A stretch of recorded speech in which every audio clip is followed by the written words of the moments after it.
Good morning, HBO here. The actions we take today and the decisions we make are for generations to come. So, 1981, I think it was, when Lagos State in Nigeria, the governor then, Latif Jakonde, built new schools and insisted that all the new students who were graduating from primary 6 at that time must go to, they call it then, Jakonde schools. So not the Baptist Academy of the world, not the King's College. No. He insisted you must all go, to the new schools. So I happened to be the first set of the Jakonde school back then. So because it was a new school, maybe that gave me some energy today not to be afraid of starting off anything. Because it was a new school, we started it off, we faced the experiences until it becomes a very big school today. A very big and very good school today.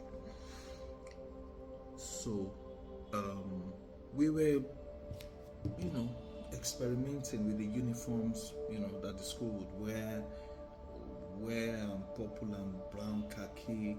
We wore white and white, and maybe one more, I can't remember, maybe one more, and then eventually we settled for sky blue and navy blue, which is what they wear till 2024 today, since 1981, remember?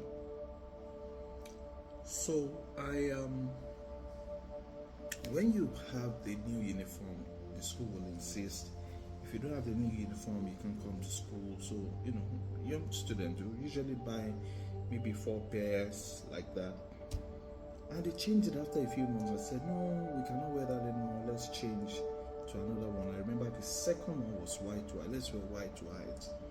We went white. And after a few months, no, we can't wear that. Each time they make that decision, you can't come to school if you don't have the new one. I can't remember why that decision was made in those days.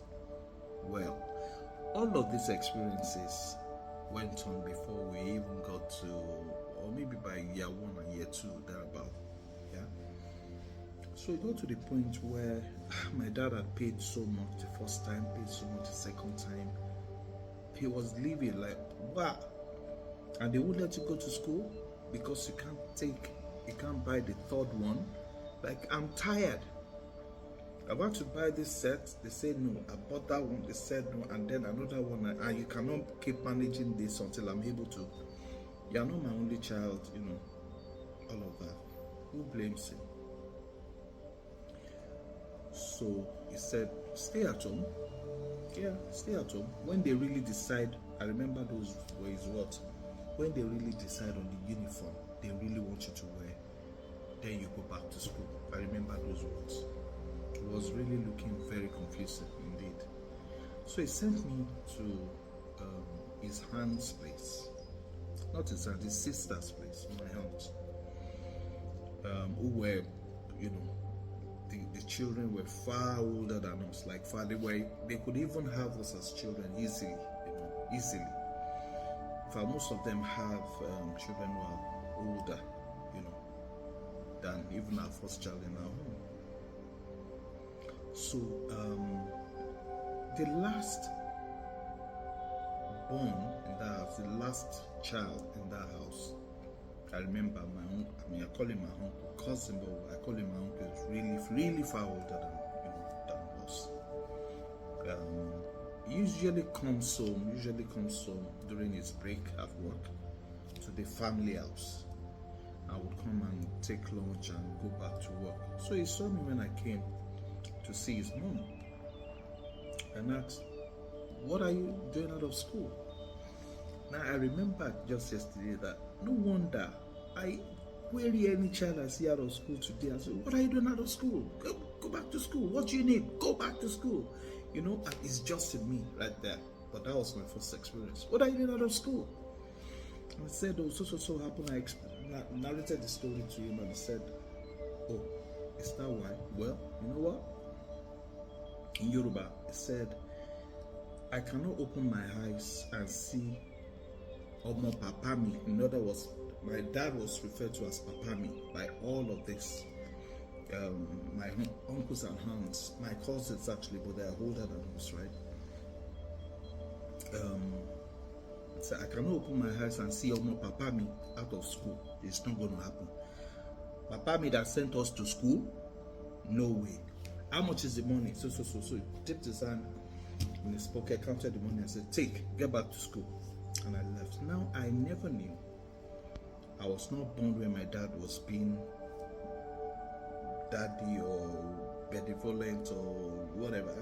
I wasn't born. I'm sure none of us was born. But what he was doing while he didn't have children, he didn't have kids on time. That's the story, all right? There was some 21, 22 years gap before we were born. So imagine if there's 22 years between his, when he should be having kids and when he began to have kids. You can imagine how old he was. So I wasn't born, none of us was born, but we're told all the stories. My point here is this: most of the things you do today, your generosity, your behavior, the way you take care of other people, they are generational. You may not benefit out of it, but guess what? Surely the generations after you will benefit from it. Think about it. Have a good day.